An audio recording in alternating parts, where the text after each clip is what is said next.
In the early 1940s, New Orleans was a culturally diverse, friendly city with parks and lakes.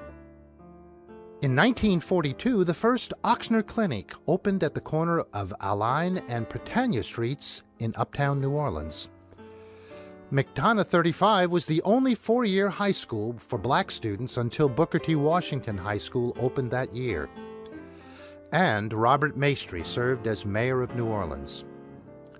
Also, in 1942, Robert Bob Nims arrived in New Orleans and was seduced by the city's charm.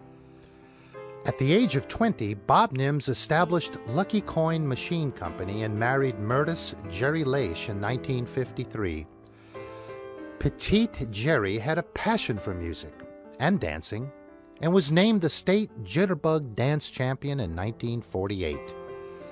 In 1950, Elia Kazan's classic film Panic in the Streets was filmed in New Orleans.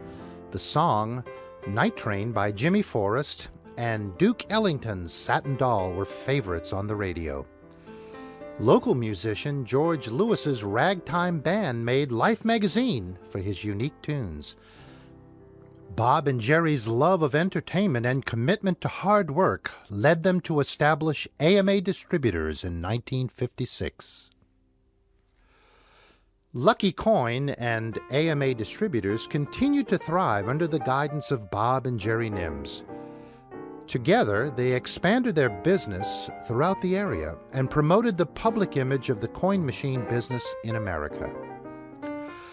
Bob became extremely active in the Amusement and Music Operators Association and played an important role in the organization's Governmental Relations Committee.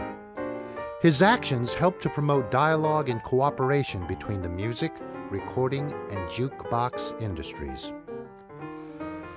Throughout their marriage, they worked long hours and on weekends, nurturing their business through concern for their customers' satisfaction and service.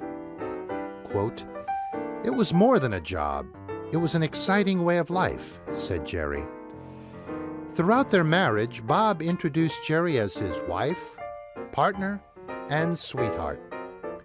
The couple enjoyed their leisure life too, participating in Mardi Gras, recreational dancing, and travel to exotic places.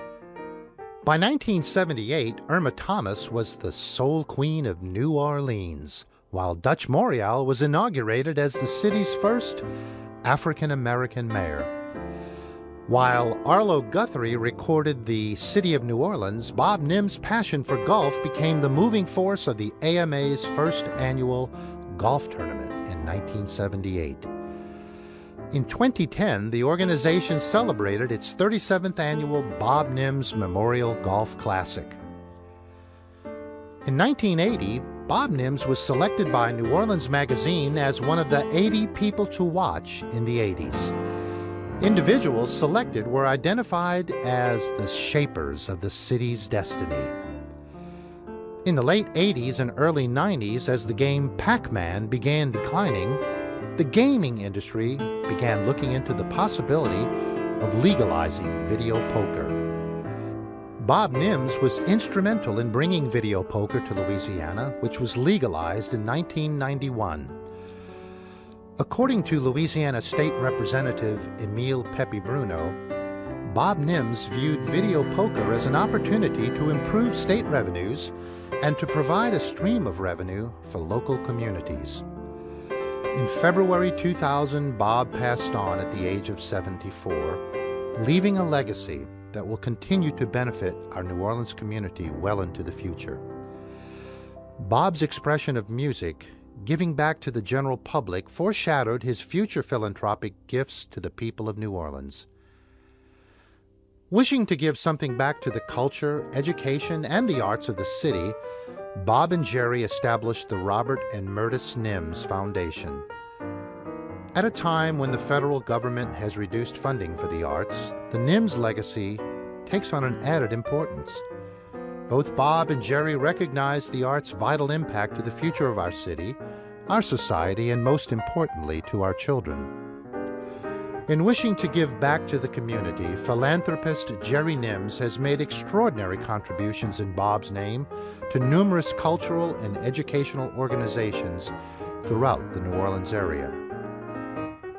Not only has Jeri Nims been a tremendous donor to Jefferson Performing Arts Society, but some of her special projects include the Robert E. Nims Center for Entertainment Arts and Multimedia Technology at UNO. According to Mrs. Jeri Nims, this facility has become a hub to film production and economic activity. The facility is creating exciting and rewarding careers for the people of the metropolitan area.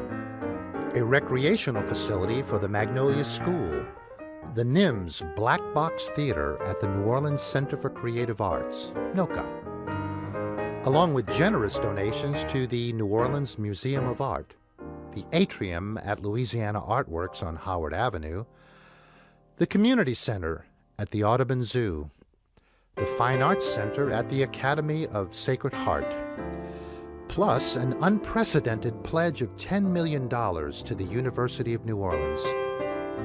Jeri also established the Robert E. Nims Jazz Walk of Fame in Algiers.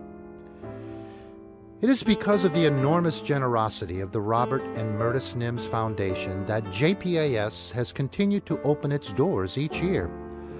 Her magnanimous leadership and funding to JPAS have allowed us to provide more than 10,000 children annually throughout 5 parishes our special arts outreach educational programs. Her gracious support has allowed JPAS to continue its main stage productions, which allow us to employ hundreds of artists, performers, musicians, and individuals in the theater industry.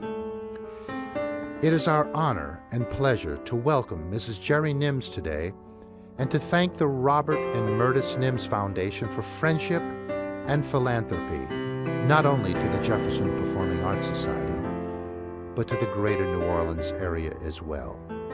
Thank you, Jeri.